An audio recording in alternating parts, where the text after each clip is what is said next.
আসসালামু আলাইকুম প্রিয় ভাই বোনেরা, সবাই কেমন আছেন? আশা করি ভালো আছেন। আলহামদুলিল্লাহ, আমিও ভালো আছি। বাবার বাড়িতে গিয়েছিলাম মার শরীর ভালো না মাকে দেখতে, আর ভাবলাম একটু আম কাঁঠাল খেয়ে আসি। কাঁঠাল এখনো পাকে নাই, আম পাকছিল। আম আর লিচু খাইলাম। গতকাল চলেও আসলাম আবার ঢাকা, কারণ ছেলেদের স্কুল কলেজ খোলা, সামনে আবার ছুটি আসতেছে।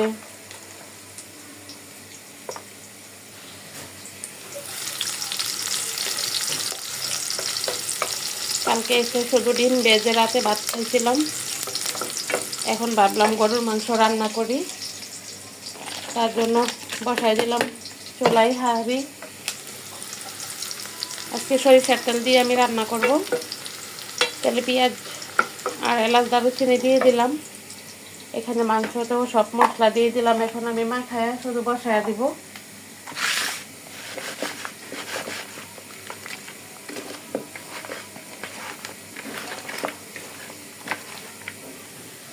এদিকে ইয়াসিন কলেজ থেকে চলে আসছে, ওর আজকে পরীক্ষা ছিল, ওর জন্য চা বানাইতেছি। আমার পেঁয়াজটা কিন্তু প্রায় হয়ে গেছে, আমি এখন মাংস দিয়ে দিব।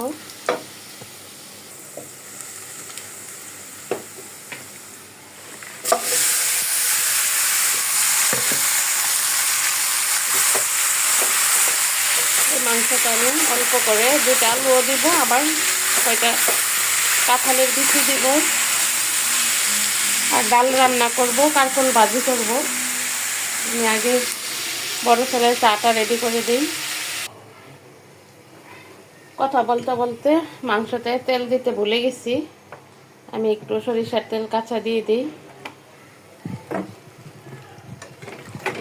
কারণ কাঁচা তেল না দিলে আমার কাছে মাংস রান্না মনে হয় ভালোই হয় না, অসম্পূর্ণ থেকে যায়। আমি সবসময় বাগারও তেল দিই আর কাঁচা তেল ডাইলা দিই।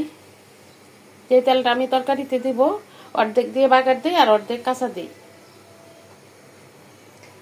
এখন আমি ওই দিকে চা নামাই আর ডাল বসায় দিই।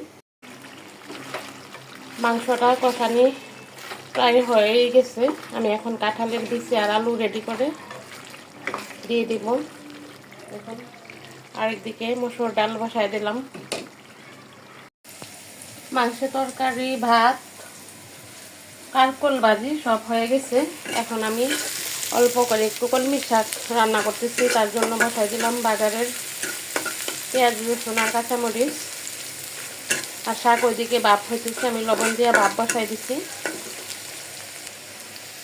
অল্প একটু শাক আমার বোন জোনাকি ক্ষেত থেকে উঠাইছিল, বৃষ্টির জন্য উঠাইতে পারে নাই। আমি বলছি যে আর লাগবে না, এটাই চলবে।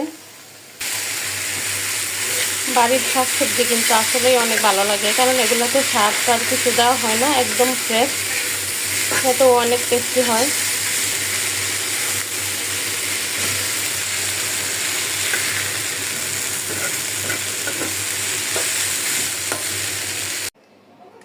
রান্না কমপ্লিট হয়ে গেছে। পাতলা মসুর ডাল, কাঁঠাল বিচি আর আলু দিয়ে গরুর মাংস, কলমি শাক আর কারকল ভাজি। ভিডিওটা আর বড় করব না, আজকের মতো এখানেই শেষ। সবাই ভালো থাকবেন। আসসালামু আলাইকুম।